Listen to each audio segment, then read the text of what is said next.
He's muted himself. Okay. He's not partaking this part. All right. This is only 6 minutes, and we'll end at the 2-hour mark. So 10 more minutes, and then Brian hopefully will come back to tell us. This is how you reward me, Max, for thanks watching. a fucking lot. Oh, see, I need a laugh at the end. I need a laugh. All right. It's already a disaster. This music is too woke. When Lucasfilm made the announcement that they were going to be making a Willow series on Disney Plus, the resounding response was, "Wow, this is going to be a disaster." Who said that? I'm actually like, I'm like a fan. Who said that? Doomcock? The way he presents things, everything's a disaster. Wow, it's every single video. Okay. Once again, Lucasfilm will be reaching into their bag of IPs that people care about, that people love, and making it gayer. That's what he's going to say. And I don't care.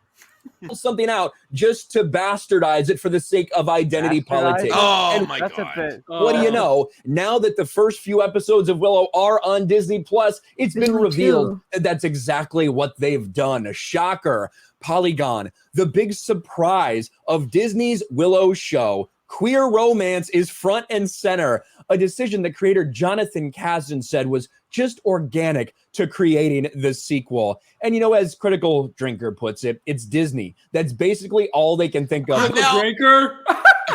Now I think it was a natural progression of those characters' arc. It didn't seem like forced that they would like each other. Like, yeah. The redheaded girl, right? The redheaded girl and the one that's betrothed. Yeah, it's not forced at all. Right. You can tell that they have natural disagreements. Mm-hmm. And we don't know if that's who she's going to, you know, that's how the whole series is going to go. We don't know. It's more surface level than that, Max. Do you remember? We watched House of Dragon. We watched House of Dragon, right? Do you remember the guy who was supposed to marry the princess, right? Wasn't he gay? Yeah. Yeah, he did marry the princess. Yeah, but he did marry the princess, but he had a relationship with another guy, right? They didn't complain at then because everyone likes Game of Thrones. Wait, then wouldn't that mean he's bisexual then? No, he was gay. He was basically... He was pretending. Yeah, he was pretending to be... It was a fake marriage. Yeah. Well, he was also hoping that he could still procreate at least and fulfill his, you know... his duty to bring heirs, you know, to the arrangement, but that didn't work either. Yeah, he was just too much the other thing, I guess, that he couldn't even. Okay, getting back to this. Yeah. Now, and that's pretty true. When you look at everything that Disney's coming out with, there certainly seems to be a theme, almost like there's a not so secret gay agenda at play. And, you know, Polygon probably thought this was going to be awesome. They're going to celebrate this. You can see from some of the responses, quartering ratios them. Why bring Willow back just to kill it before it has a chance? And I like this one right here from J. Core. Willow fans, Ghostbusters, Star Trek, Star Wars, Cowboy Bebop, Marvel, MCU, Resident Evil, G.I. Joe, Wheel of Time, everybody. Every single franchise you can possibly imagine. First time, yes. They're going to bring up this 1988 classic movie. They're going to bring... Yeah, I like the Cinderella live action. It was one of the best live action adaptations. Oh, okay. Star Trek has always been woke, so shut your mouth. And they literally put DC Comics on there. Crazy just as woke. Star Trek. Identity politics and marriage to three of the most meaningless phrases on the internet. Overused. They're overused for sure. They are overused. I mean, some characters can be like that, but not every single one. Yeah, like bring back some of these characters just to destroy them. And you can see the headline: Disney's Willow puts queer romance front and center, and it was just organic, says the creator. I think it was. Now, this is the big headline going into this. The big headline. And I'm not a fan of Jonathan Kasdan. Solo, some of the writing there, you know, I like Solo now. Yeah, and CGH, I want to watch Solo with you soon, but I don't know. We'll have to talk. But some of the dialogue in Soul was just like at the end it fell apart for me, and then the L3 character is like, it was just I I don't think there's anyone defending the L3 character. That no, that's strange. That was weird. It just wasn't. It was just annoying. Okay. That was like actually the one time Lucasfilm was woke. So Jonathan Kaz, I'm not a fan of him, but I think if he helped with this one, I think it was fun. I think the dialogue was fun. It wasn't like great dialogue. It was just, Warwick is not a great actor, but it was just fun the way he delivered it. It was cheesy. Wow, look at the gay romance. Look at how stunning and brave this is. The reality is, I've seen this first episode. This entire thing is a nightmare. This entire show would make the people at CW cringe. That's how bad it is when you look at the dialogue. CW. I don't know, Brian. Brian, do you agree with that one? That part. Does he have a point there? No. Okay. No, definitely not. CW did a lot of this too. Okay. When you look at the attempted, when you look at the entire thing, that's clearly the audience this is designed for, the CW crowd, not people who that's liked a big this audience first movie, not people who liked it back in the 80s when it came out, not people who actually care for these characters. No, instead, Willow is not a huge franchise to begin with. Yeah, like, you need to do it for a fresher audience. Something different. And we do have an article here from Bound Eating the Comics. Of Willow course. producer Jonathan Kasdan, the sequel series Central Lesbian Romance keeps alive that spirit of moving the fantasy genre into a contemporary sound. It's all about bringing things for the modern day, making things for the modern era. These things typically bomb at the box office. These things typically bomb on the streaming services, yet we see it time and time again. Weird. Bob Chapek didn't put a stop to this. How strange. According to producer Jonathan Kasdan, the decision to feature a lesbian romance in the upcoming Willow series was born out of the spirit of moving the fantasy genre into a contemporary sound found in George Lucas's original film. Kasdan, who also served as Willow's lead developer, offered his thoughts on this romance. And of course, Jonathan Kasdan, the same dude who wanted to make it very clear that Lando was pansexual, that we needed to bring this to Star Wars. Is it really any surprise that this is what his thoughts are when he goes and works on Willow? As explained by Polygon's Susan Polo, whose misfired attempt at hyping the romance comes off as a comprehensive listing of every terrible writing habit representative of modern Hollywood, Willow's two mains are Kit and Dove, both young women who wrestle with the legacy of Allura, but Kit's own Bildungsroman may come to overshadow Dove's in conversations about the show, as a good part of her journey is realizing she's in mutual love with her best friend. In a long overdue and welcome development for fantasy cinema television, adds Polo and the Disney Corporation itself, Kit, a self-centered tomboy princess who spends most of the series dressed like the Dread Pirate Roberts. I like that, Dread Pirate Roberts. She didn't seem tomboy to me, though. Oh, the one, not her. No, the princess. Oh, the other one. She had short hair. So the one with the short hair. Ah, well, they say princess and then show that person, so I'm. Yeah. Roberts, and Jade, an orphan girl who wants to become her country's first female knight. Of course, that's the same person who was emphasis. He's gonna lose his mind over the Captain America. What was that other series? Falcon Winter Soldier. That's gonna really Nest in Solo. The same person, that was in Falcon and Winter Soldier. That's the actress that we're talking about who plays Jade. I actually liked her in this series. Like, I didn't really like her in Solo or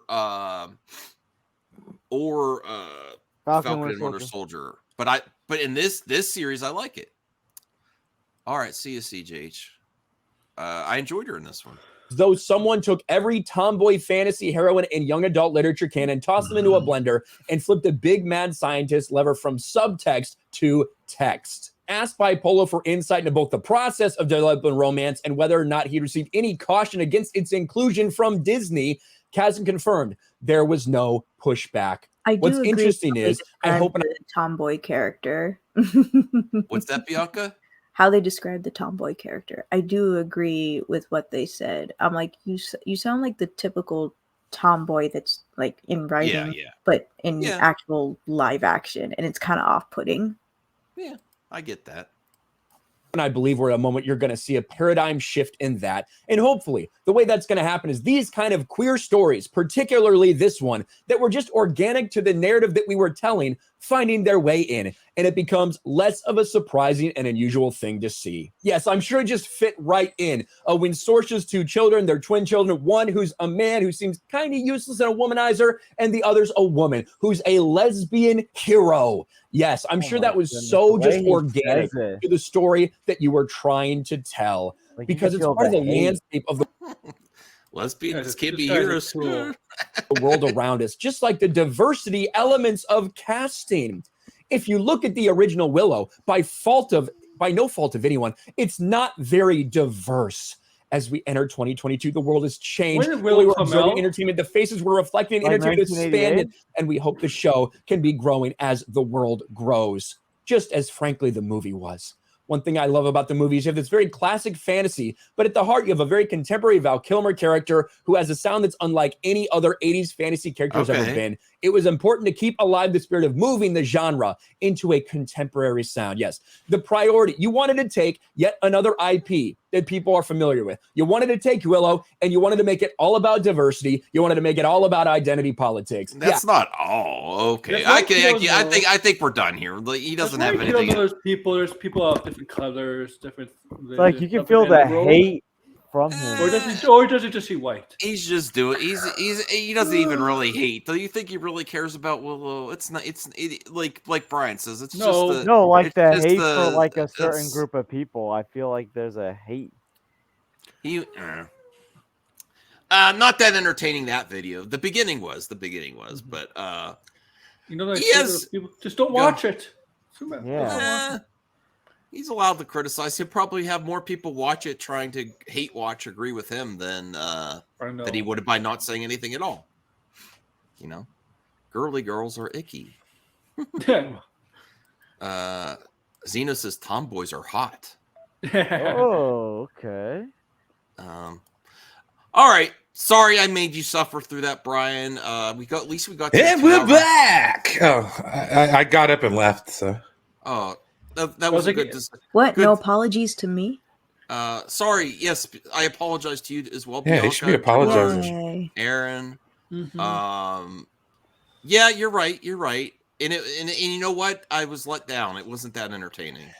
It was basically the same video over and over again. He wouldn't really. No one has this. Listen. Even though I like Willow, I don't think anyone's like, you ruined Willow. This too. You know. Is there anyone that like super? Is there any super Willow fans out there? I'll be pissed off if they ruin Willow from Buffy the Vampire Slayer. That's I'll be pissed off. Okay. Just wait, dude. You shouldn't have said anything. Oh, stop, Brian. No. You're gonna manifest that shit into action now. Yes, I'm just listening right now from Buffy the Vampire, whatever. Something from that. Well, Buffy the Vampire Slayer was that was ahead of its time. Woke. It was. They won the first female true protagonist on TV. Yeah. And Xena was one of the first, right? Mm-hmm. Then we got Buffy. Oh, go for it. You know what? I apologize. I'll get to the mailbag tomorrow because I'm getting really tired. Thank you for joining me. I enjoyed the show. I'm going to keep watching it. I will not blame Bianca, Brian. Well, let's end it here. Let's give it a score. What are you not blaming me for? If you don't watch it past this, let's give it a score and end the show, and then say if you plan to continue to watch it. I would give it a 7 out of 10, and I am definitely going to keep watching. It's a lot of fun.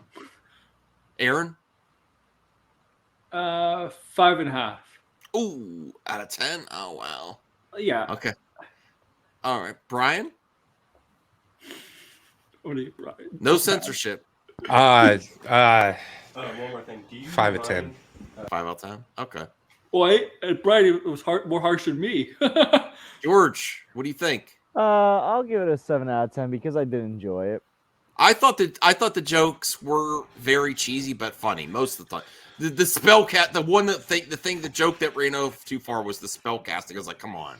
Why do I feel like this show was hipsters don't watch it? Why do I feel like this show was like a parody of like Game of Thrones, Lord of the Rings, all these fantasy shows? Look, not everything's about quarter pounders. Bianca, what's your rating out of 10? 4.5. Oh, damn. 4.5. Well, I only saw the less than half of like the first episode. The second episode didn't really get me interested, so that's 4.5. I would have to rewatch the first episode. I thought you'd give it a lesser score. And will you keep watching it? I'm being generous because I gotta rewatch the first episode. Yeah. I can still keep watching though. Oh, okay. Cool. All right. I'll see you guys tomorrow. I got to get some rest, and I'll be back with the Super Retro Bros tomorrow. Oh, yeah. I bet Bianca rides a scooter. Are you a hipster that rides a scooter, Bianca? I don't have a scooter. Ooh, you're that much of a hipster. You don't even have a scooter. You have rollerblades, or I don't know. I haven't rollerblade in years. Oh. Do you bike? What's wrong with scooters? I haven't ridden a bike in years either. Oh. All right. Well, what do you ride, Zena? You skateboard or something? I don't know. All right. Skateboard. You call an Uber? That's what you do nowadays. You don't call an Uber. You don't go to scooter. You call an Uber. I call a Lyft. Lyft. Oh, Lyft. Okay. Good night, everyone. Watch Willow. Make it a success. Night. For what's his name again? What's the actor's name? Warwick Davis? For Warwick. For Warwick. Support Warwick Davis. Okay. And all the little people. I think that's all the little people. All right. Good night. Good night. Night.